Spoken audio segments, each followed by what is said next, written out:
Le monde du développement logiciel est en pleine ébullition en ce moment. Et au cœur de tout ça, il y a un concept qui est en train de tout changer. On l'appelle l'IA agentique. On va décortiquer ce phénomène en regardant de plus près un outil qui fait beaucoup parler de lui, Google Antigravity. Imaginez un instant, une seule phrase, une simple idée, et hop, ça se transforme en une application qui marche. Ce qui semblait tout droit sorti d'un film de science-fiction, eh bien c'est la grande promesse de cette nouvelle technologie.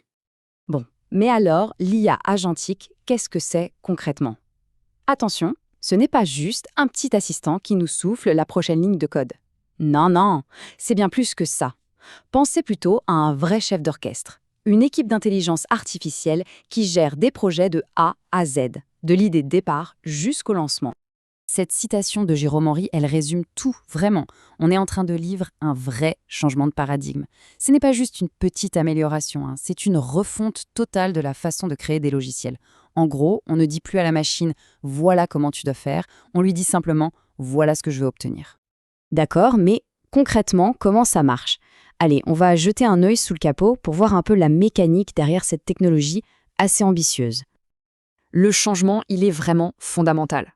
Avant, l'IA, c'était notre copilote. Elle était là pour nous aider. Aujourd'hui, avec cette nouvelle approche agent first, le rôle du développeur change complètement. Il devient une sorte de chef de projet. Et les IA, eh bien, ce sont ces équipes autonomes. En fait, la puissance d'un outil comme Antigravity, elle repose sur 3 piliers essentiels. D'abord, des agents spécialisés qui bossent en même temps. Il y en a un qui va coder, un autre qui va tester, un troisième qui va s'occuper de la doc.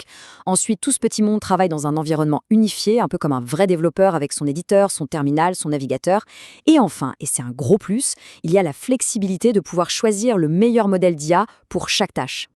Bon, tout ça, c'est super intéressant, mais parlons un peu des bénéfices concrets. Parce qu'au final, une technologie comme ça, elle n'a d'intérêt que si elle apporte de vrais résultats. Alors accrochez-vous bien, parce que voilà le chiffre qui fait un peu tourner les têtes. 40%. C'est le gain de productivité qui a été mesuré chez les premiers testeurs, notamment sur les tâches de maintenance. Et je peux vous dire que dans le monde du dev, 40%, c'est juste énorme. Et ce gain, d'où est-ce qu'il vient? Eh bien, d'une compression radicale des délais.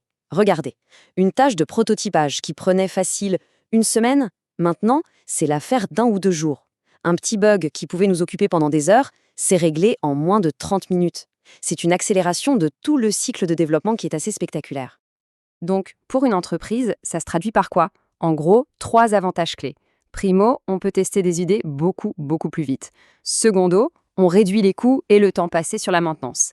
Et tertio, on libère les développeurs des tâches un peu ingrates et répétitives pour qu'ils puissent se concentrer sur ce qui a une vraie valeur ajoutée.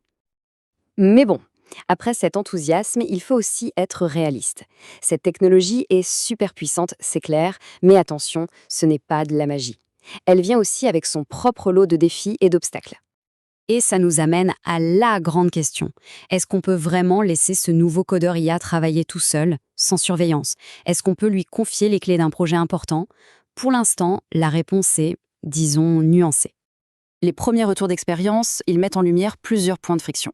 D'abord, il y a une certaine méfiance de la part des développeurs, et c'est normal. Ensuite, l'outil et son écosystème sont encore jeunes, moins matures que des plateformes bien établies.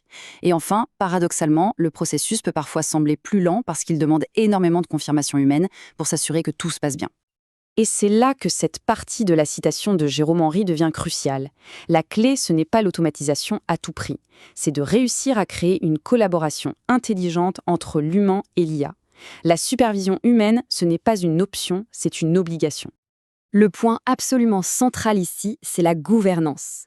Ce n'est pas parce qu'on automatise qu'on se déresponsabilise, bien au contraire.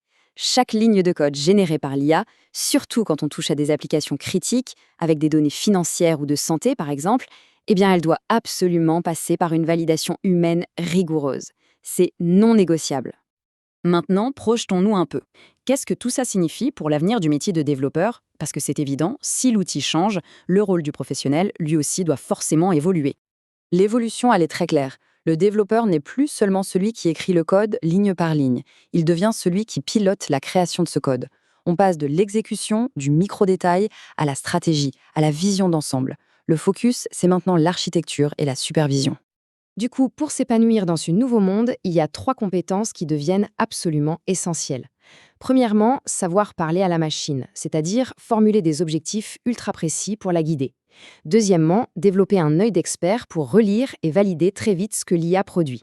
Et troisièmement, être le gardien de la sécurité et de la conformité de tout ce code qui est généré automatiquement. Et pour finir, une question qui, je trouve, résume assez bien tout l'enjeu de cette transformation. Le meilleur développeur de demain, est-ce que ce sera encore un humain ou est-ce que ce sera un manager d'intelligence artificielle? La valeur ne sera peut-être plus de savoir écrire le code soi-même, mais de savoir orchestrer des IA pour qu'elles le fassent. C'est une idée qui mérite qu'on s'y attarde un peu.